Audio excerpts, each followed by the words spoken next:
Waynesburg hosted its very own Super Bowl party. And the Beehive hosted another Bisque and Brew.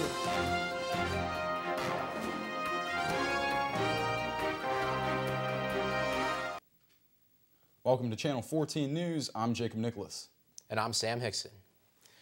Students gathered for football's biggest night of the year on Sunday. WCTV's Ed DiOrio was there to catch the university's party. The Super Bowl comes around every February and is the most watched sporting event in the world. Families and friends alike come together every year to watch the big game. But for some, home isn't an option. That's why the Student Activities Board threw a Super Bowl Sunday party for those who were hard at work studying and just wanted to sit down and enjoy some football. Super Bowl! Hey, I love SAB. They put on lots of good events. Love to support them whenever I can, and I'm thrilled that I could be out here tonight. Yeah, I think Student Activity Board offers a ton of events for students, a lot of free stuff, which I think is really awesome. I know just being my first year working here at Waynesburg, I'm just really impressed by the number of events and the different variety of events that I think students can participate in. And I hope students here realize that that's not the case at every school. I know my alma mater didn't offer as much as is offered here, so definitely take advantage. I think there's a lot of events out there and different types to fit all kinds of likes and interests. And while everyone had their opinions on who they had hoisting the Lombardi, Rams. Easy. Patriots. Braves. Pats. Born and raised Pats fan. Rams. if the students weren't big fans of how the game was going or Maroon 5, they could just go upstairs to Upper Room, where President Nathan Blake had a lot planned. And we're doing not like a pretty untraditional upper room. We're just going to be interspaced. We're not having a set list. There's just a list of songs that people that come can choose from that we're going to play. It's going to be pretty unconventional. There's no speaker, so it's just a time of like community prayer and singing some worship songs. Tom Brady, come on over here. Even though the Patriots won the game, every Waynesburg student went home happy. For Channel 14 News, I'm Ed DiOrio. University students pulled themselves out of their dorm rooms to try their hand at an ancient Japanese tradition, sushi rolling. Sushi chef took time to show the students a step-by-step tutorial of how to create this sacred Japanese cuisine. He chose just one type of each sushi to teach the students. The roll choice was the simple yet tasty California roll. The students were taught how to roll the rice out, place the avocado, crab meat, and cucumber, and then top it off with a seaweed wrap. Those who went enjoyed the experience and the welcome break of typical cafeteria food. The Newman Club hosted a student speak last week about the grand jury report. Emily Bennett was there to hear students' thoughts. Catholicism was under a microscope over the summer when the 887-page grand jury report came out accusing at least 300 priests of child sex abuse and more than 1,000 victims across Pennsylvania. Like a typical college busy student, I kind of ignored it for a while and was like, I understand what it is, but I don't really need to learn about that. Mary Beth Koke is a senior at Waynesburg University and the president of the Newman Club.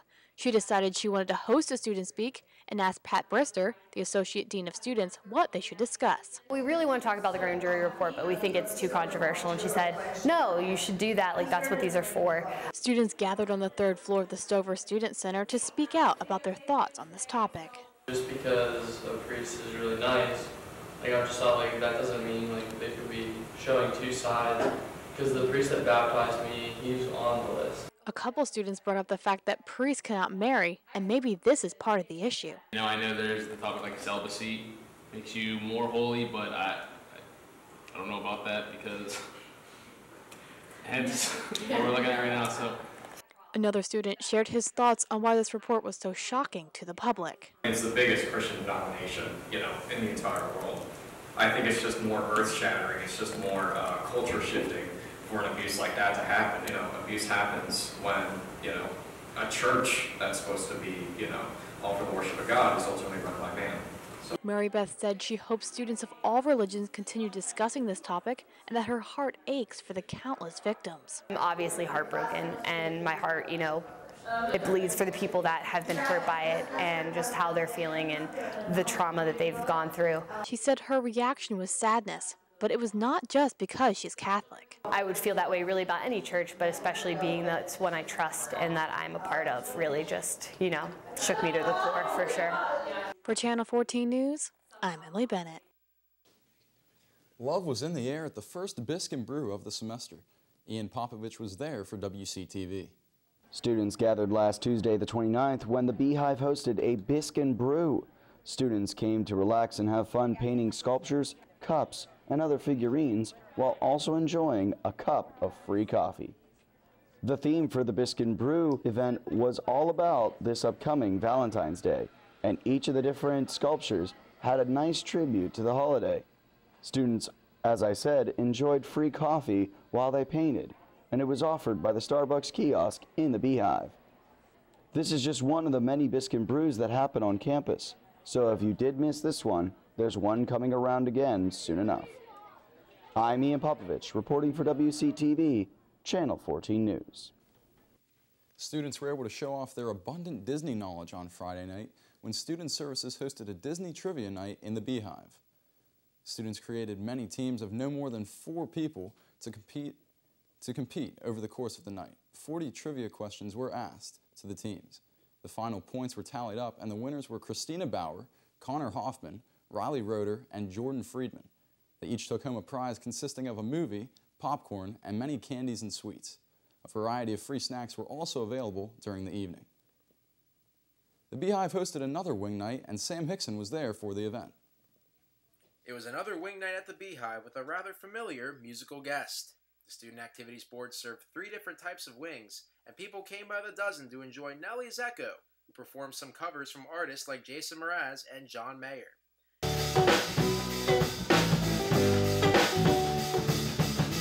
Nelly's Echo is based out of Baltimore, Maryland, and since 2009 they have performed at over 500 colleges, including Waynesburg multiple times.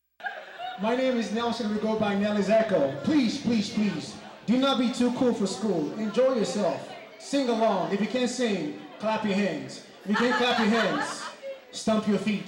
If you can't stomp your feet, I'll pray for you. All right, here we go. For WCTV News, I'm Sam Hickson reporting. That's it for campus news. When we return, we will have news from around the nation here on Channel 14 News. Stay tuned for that after this.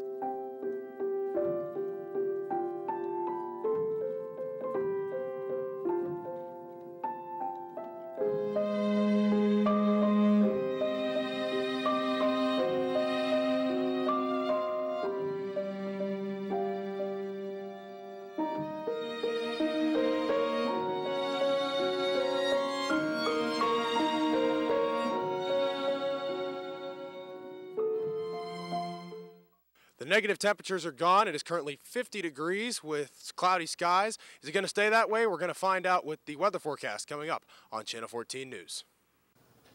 Back in 7th grade, a kid from England used to drop books on my head. When I was little, a kid used to lock me in the closet for hours. Back in middle school, I got made fun of for my weight. I used to get bullied in elementary school because of my height. Back when I was in high school, I used to, push kids into lockers, make them buy me chips, stuff like that, but I've regretted it ever since.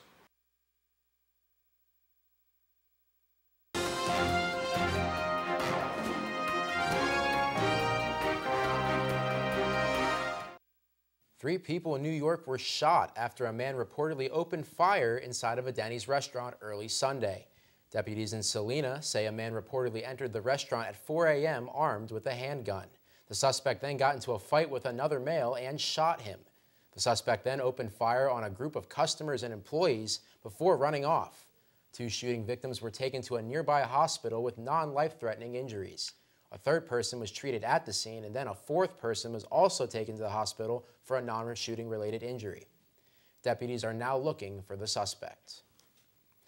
More time. That's what the governor of Virginia wants, while a firestorm of controversy over a decades-old racist photo surrounds him. Democratic Governor Ralph Northam held meetings today as members of his own party call for his resignation. Mary Maloney explains. Ralph, resign!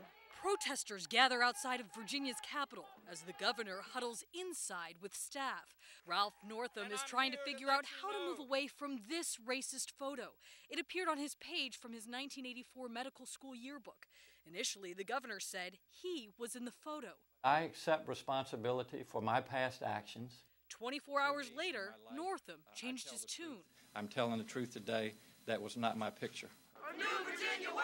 Almost instantly, members of both parties called for his resignation.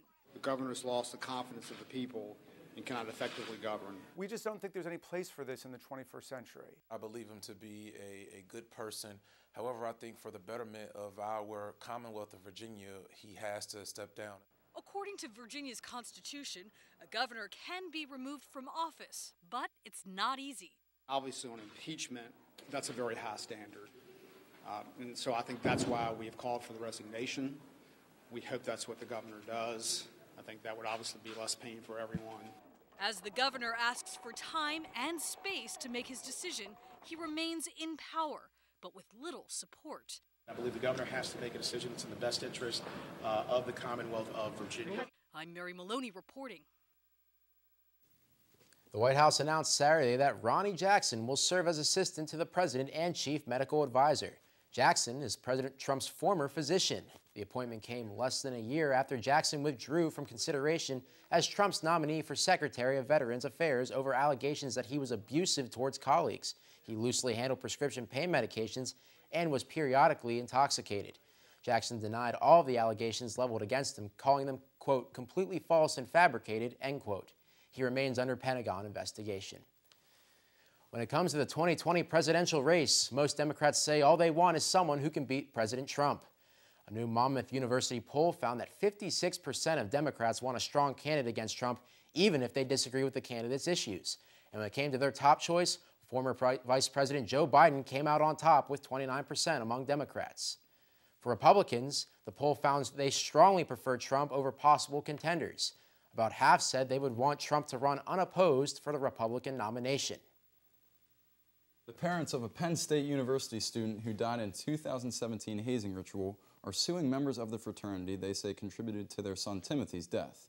Jim and Evelyn Piazza's civil suit names 28 members of Beta Theta Pi, alleging negligence, conspiracy, and battery assault. They have also settled with Penn State University for an undisclosed amount of money. That agreement also featured strong language stipulating the university's commitment to permanently bar Beta Theta Pi from campus. Last year, Beta Theta Pi's national organization settled with the Piazza family for an undisclosed amount of money. Measles infections are continuing to pop up across the nation in at least 10 states, and now Texas, where they're reporting 3 cases in Harris County. They're continuing to spike in Clark County, Washington, where they now have at least 49 cases. The public health director there says the outbreak is not only endangering the health of the community, but it's also seriously hurting the health department's resources. Reed Binion has more.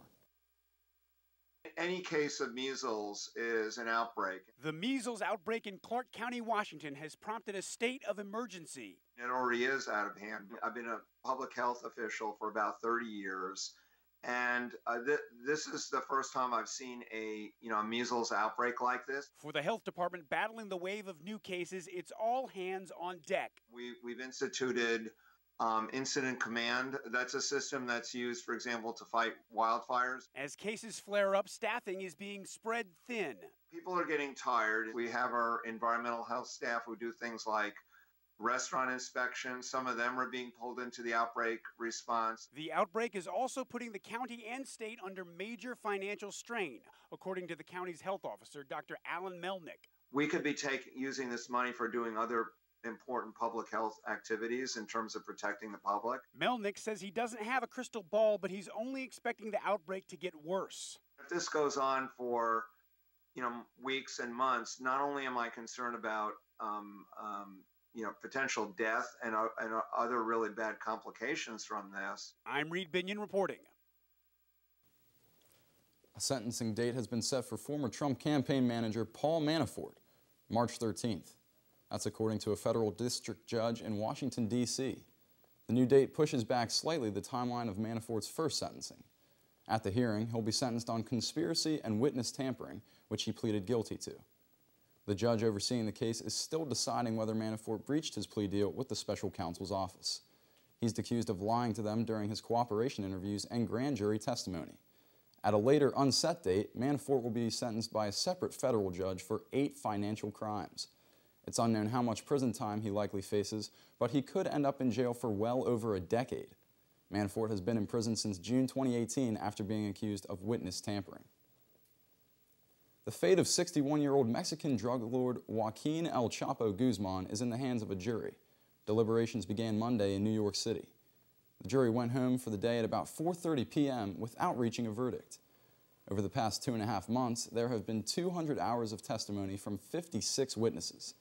There were testimonies of murder, torture, corruption within the Mexican government, mistresses, and tunnel escapes.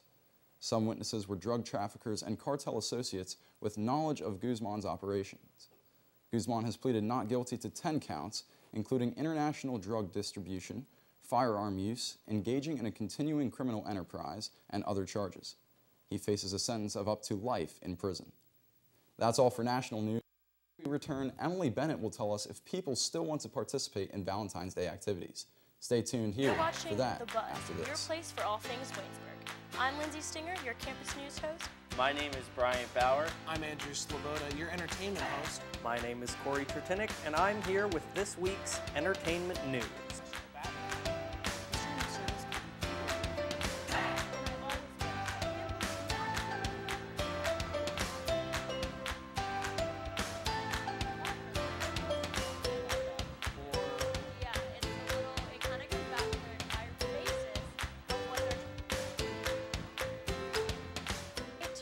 Time to find out what's buzzing on campus. And remember, it's all of your beeswax. It's all of your beeswax. Remember, it's all of your beeswax.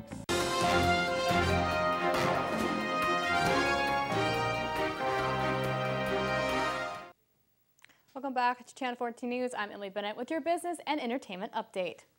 Valentine's Day is next week, and a new report finds financial infidelity is on the rise.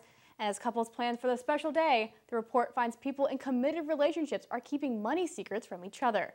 Mary Maloney has a closer look at today's Consumer Watch.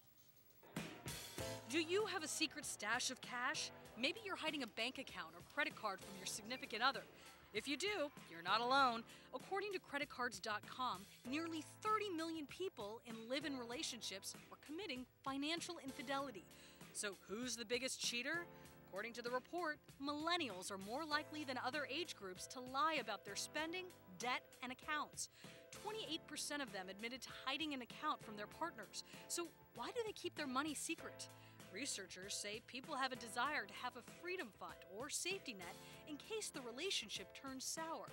But all that cheating can put a strain on relationships. According to the report, 20% of people surveyed say having a secret account is worse than having an affair. 2% of those surveyed would break up with someone if they discovered they had $5,000 in credit card debt. But don't be heartbroken. The survey found most people forgive and wouldn't end a relationship over money secrets. For Consumer Watch, I'm Mary Maloney. With Valentine's Day just a little over a week away, love is in the air? Or is it? The National Retail Federation said just 51% of adults plan to celebrate.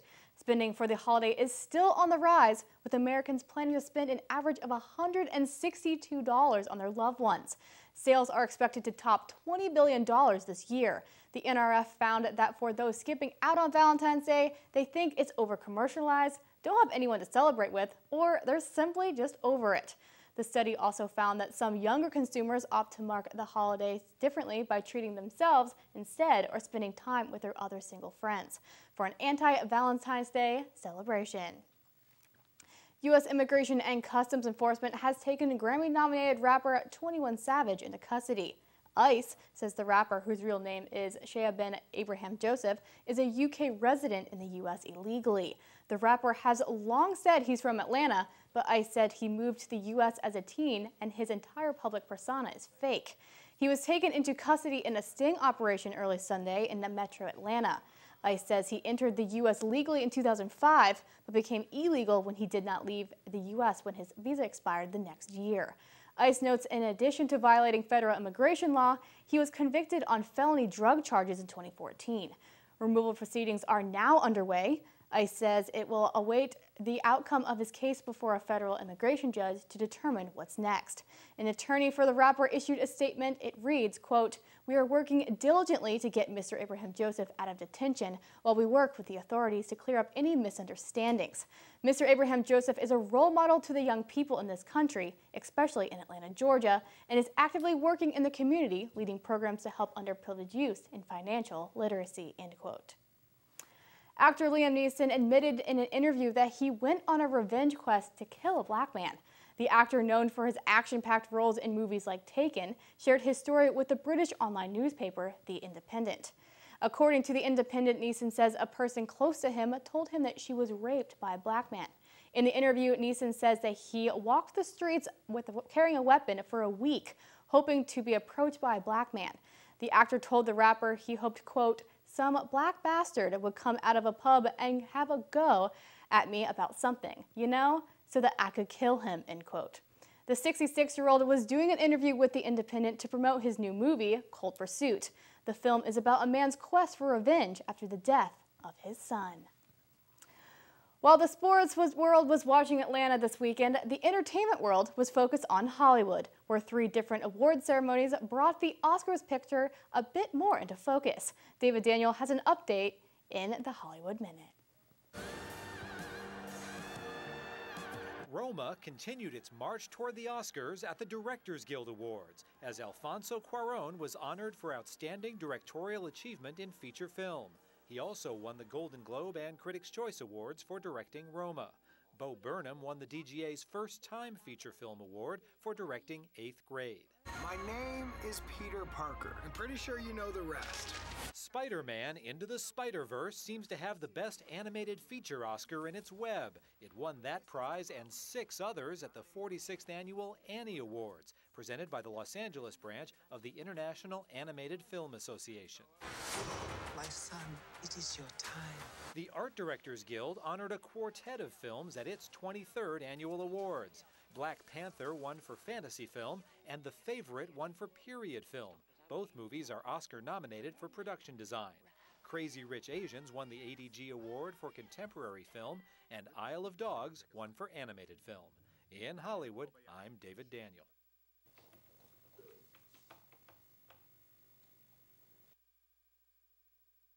For business entertainment, when we return, Mike Capelli will give you the latest in Waynesburg sports.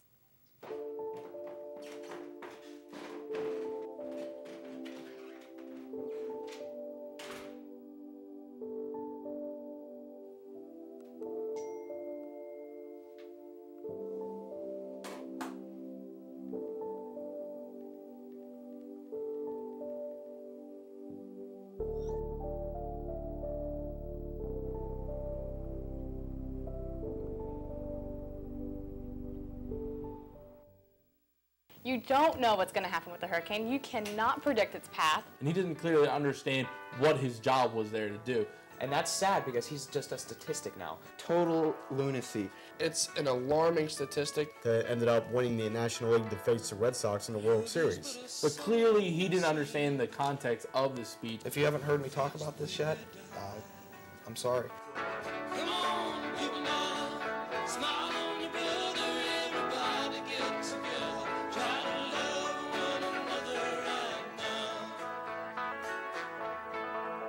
Take the time and do what makes you happy.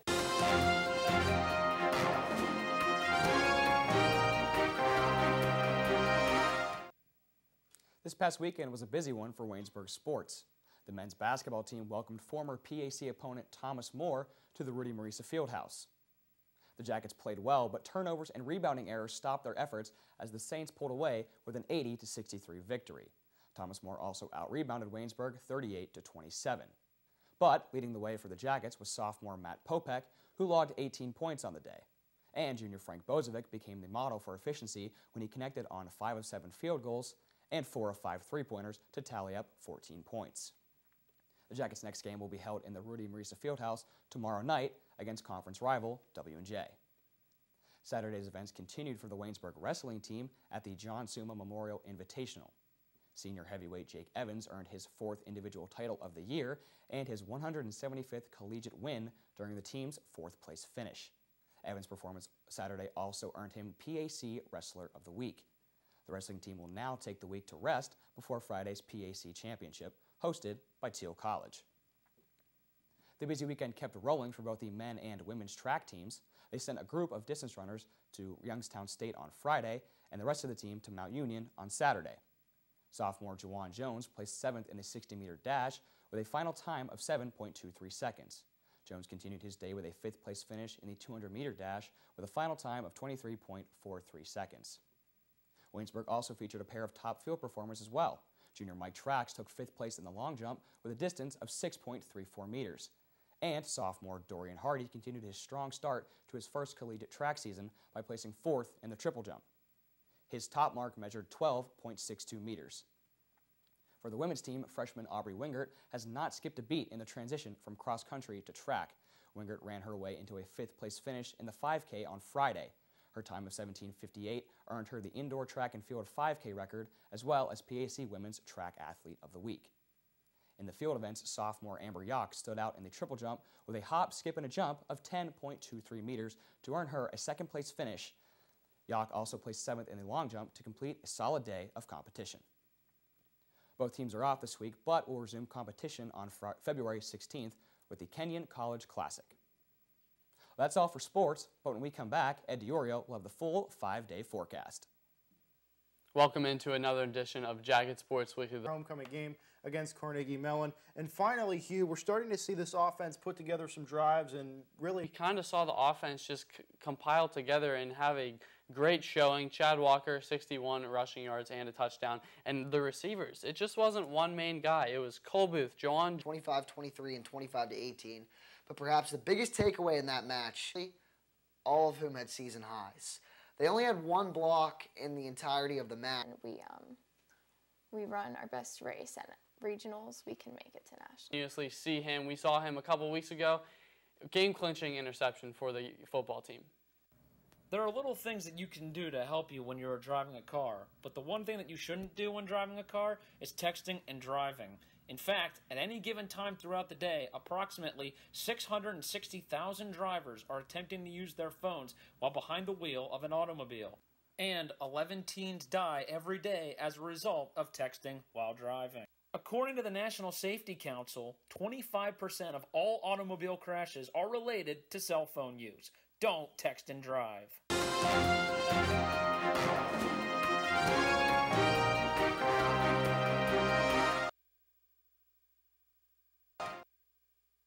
Hi, I'm Ed DiOrio with your 5-day weather forecast.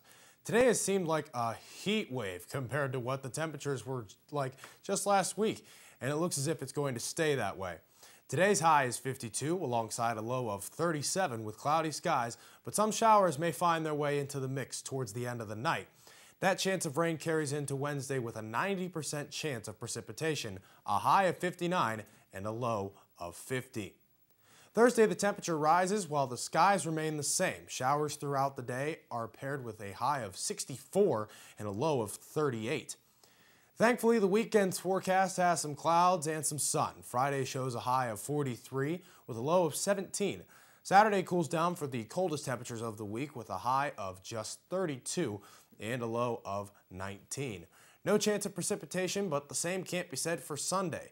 There will be a high of 31 with a chance of rain mixed in with some snow during the evening with no accumulation expected to get you started on a new week. That's your 5-day weather forecast. Sam, I can't tell you whether we should have shorts on or just the biggest coat jacket you can find in the winter. He'll be here all week, folks. Thank you for tuning in to Channel 14 News. Oh, then make sure to tune in every Tuesday at 5 for all the latest in Jack News.